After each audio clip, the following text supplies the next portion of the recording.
भाई ये जो साधना नितिन राय जादा, पाखंडी नितिन राय जादा जो ये साधना देता है, जिसको ये ध्यान विदेही बोलता है, ये कपाल सिद्धि योग है। ये कपाल सिद्धि योग है जो योग मत में चलता है और ये सदियों से हो रहा है।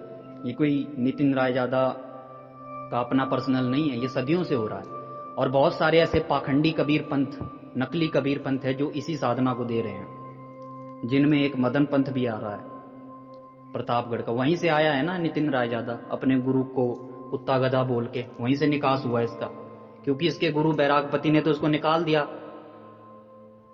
तो यह है क्या है कपाल सिद्धि योग। इसमें खोपड़ी में ऊपर ध्यान लगाया जाता है, चोटी के पास, चोटी में, शिखर पर, खोपड़ी में। जब बच्चा पैदा होता है तो उसका खोपड़ी का ऊपर का भाग जो नरम नरम होता है, छोटे बच्चे का, शिशु का, बस वहीं पर ध्यान लगवाते हैं। वहीं पर ये ब्रह्मरंध्र बताते हैं, 10वां द्वार बताते हैं, बिल्कुल वैसे ही जैसे योग मत वाले बताते हैं। उसमें भी सेम यही कॉन्सेप्ट है, उसमें भी यही अवधारणा है।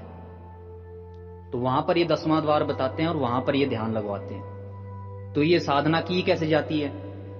इसमें बैठा जाता है, रीढ़ की हड्डी को सीधा करके बैठो और ऊपर इसमें ध्यान लगवाओ आंख बंद करके, या चाहे आंख खोल के भी लगा लो या आंख बंद करके लगवाया जाता है योग मत में। तो वहां पर ध्यान लगवाया जाता है, क्योंकि फल इसका तभी फलीभूत होगा। हालांकि ये नितिन राय जादा तो पाखंडी है, इसने कह दिया कि इस ध्यान योग को चलते फिरते भी कर सकते हैं। ये तो पाखंडी आदमी है।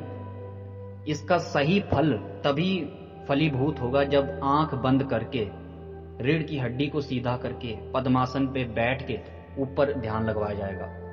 चलते फिरते करते रहो जितना मर्जी करना, सारी उम्र बीत जाएगी, कुछ नहीं मिलेगा।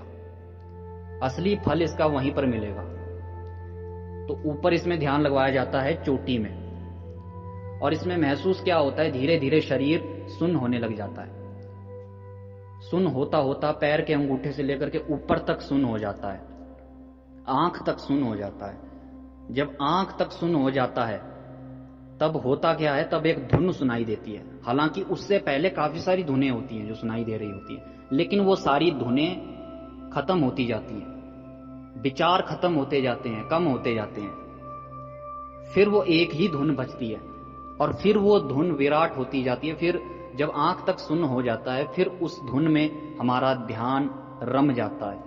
फिर ऐसा लगता है मानो जैसे वो धुन शरीर के बाहर से कहीं से आ रही हो, खोपड़ी के ऊपर से कहीं आ रही हो, शरीर के बाहर से। लेकिन ये भ्रम है, वैसा कुछ होता है नहीं। ऐसा लगता है कि हमारा ध्यान शरीर से बाहर किसी धुन में लग रहा है। उस स्थिति में क्या होता है, शरीर बेसुध होता है, सुन्न होता है, विचारों की गति धीमी होती है, विचार कम हो जाते हैं और उस स्थिति में आनंद की अनुभूति होती है। थोड़ा आनंद उसमें मिलने लग जाता है। ये अनुभूति है इस कपाल सिद्धि योग की। ये अनुभूति मिलेगी नितिन राय जादा के पास जो उसका ध्यान विदेही है। यही अनुभूति मिलेगी बैरागपति के पास जो मदन पंथ वाले हैं। और क्या मिलेगा इनके पास? बस यही मिलेगा। अब वो धुन आ की हो, चाहे रा की हो, चाहे कुछ भी हो, धुन है वो एक, जिसमें ध्यान इनका जाता है, बाहर चला जाता है। बस यही है और कुछ भी नहीं है। सबका अनुभव इसमें लगभग यही एक जैसा ही है। और इस अनुभव को पाने के लिए, इस साधना को करने के लिए किसी बाबा के पास जाने की जरूरत नहीं है मदन पंथ में, ना नितिन राय जादा के पास। आप घर पे कर लो, मैंने बता तो दिया, ये अपने घर पे कर लो। अनुभव आपको वही होगा जो आपको इनके पास जाके होगा, नितिन राय जादा के पास जाके होगा या मदन पंथ में जाके होगा। अनुभव वही होगा, चाहे लिख के ले लो मेरे से,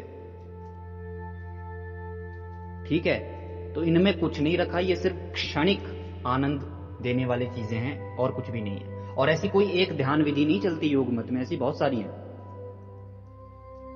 और ऐसा होता क्यों है, हमें ऐसा महसूस क्यों होता है कि वो धुन कहीं शरीर से बाहर से आ रही है, हमारा ध्यान शरीर से कहीं बाहर जा रहा है?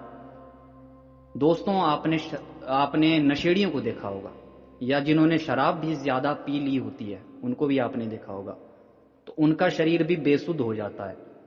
शरीर बेसुध हो जाता है, विचारों की गति उनकी धीमी पड़ जाती है और उनको भी ऐसा लगता है मानो जैसे हम शरीर के बाहर कहीं उड़ रहे हैं। और उस वक्त उनको आनंद की अनुभूति होती है।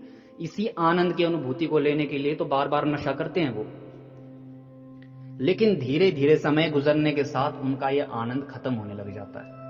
वो डोज बढ़ाते जाते हैं, एक दिन आता है जब आनंद होता ही नहीं, जब आदत पड़ जाती है बहुत ज्यादा, फिर कोई आनंद नहीं होता, फिर सजा ही सजा है उनकी जिंदगी में, दुख ही दुख है।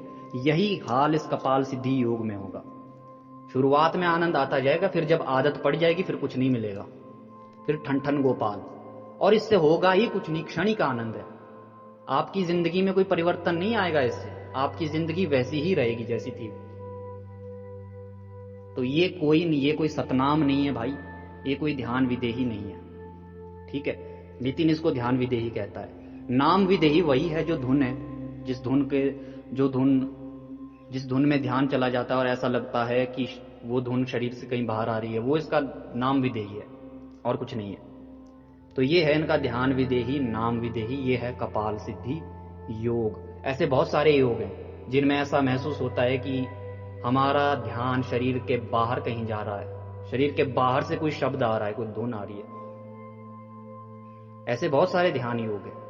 एक शवासन नाम का एक ध्यान है, खैर अब उसका नाम तो मेरे को याद नहीं, उसको मैंने भी अनुभव किया था काफी पहले।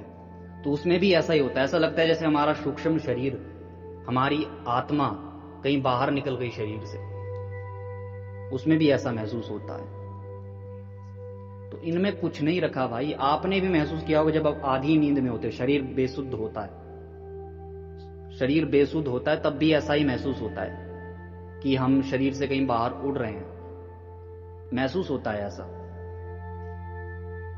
तो दोस्तों इनमें कुछ नहीं रखा कपाल सिद्धि योग में, और इनमें भी काफी अभ्यास करना पड़ता है, तब जाके कुछ अनुभव महसूस होता है, बहुत अभ्यास करना पड़ता है।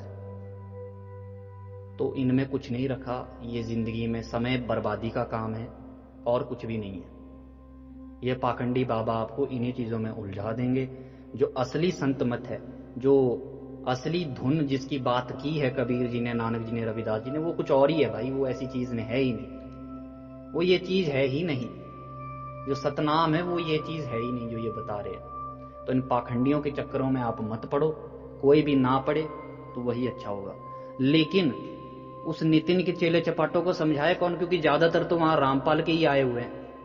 और जो रामपाल बाबा को छोड़ के जिसने दूसरे बाबा को धारण कर लिया है, उससे बड़ा अंधभक्त कोई हो ही नहीं सकता। तो उनको समझाना है बेकार, ठीक है, उनको समझाना बेकार है। क्योंकि रामपाल जैसे पाखंडी को छोड़ के वो किसी दूसरे के पास, बाबा को उन्होंने धारण कर लिया, किसी दूसरे पाखंडी बाबा के पास चले गए, तो उनसे बड़ा अंधभक्त कोई हो ही नहीं सकता इस दुनिया में। तो उन्हें समझाना तो है बेकार, अगर समझते हैं तो अच्छी बात है। तो इतनी सी बात है। तो कुछ नहीं रखा इन बाबाओं के पास, ये सिर्फ पाखंड ही फैलाएंगे। अब इस नितिन को ही देख लो, अपने ही चेलों से दान मांगता है सरेआम। तो इनके पास कुछ नहीं रखा, ना ही इन ध्यान विधियों में कुछ रखा है। ये सारी बकवास है, कुछ भी नहीं रखा इनमें, चाहे तो घर में इनको करके देख लो। तो दोस्तों जीवन में गुण धारण करिए। आपके गुण आपकी पहचान है, वही आपकी असली पहचान है। आपके गुणों पर चलोगे, और यही वाणी कहती है, गुण ते नाम प्राप्त होए, गुणों से नाम प्राप्त होगा। साची वाणी सूचा होए, गुण ते नाम प्राप्त होए, ना कि इन बाबाओं के पास जाने से। आपका असल गुरु आपके भीतर पहले से है, तेरा साईं तुझ में है, जाग सके तो जाग। मोको कहां ढूंढे रे बंदे, मैं तो तेरे पास में, जो वो पास में ही है, तो फिर कहां इनके पास भटक रहे हो।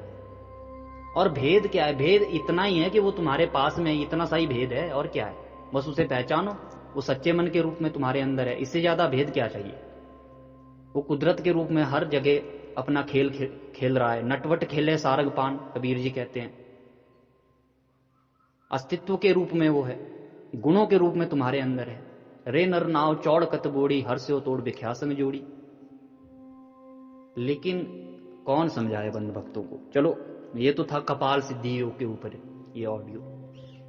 तो भाई फैला दो इस ऑडियो को और अंध भक्तों तक भी पहुंचा दो, शायद अकल का ताला खुल जाए।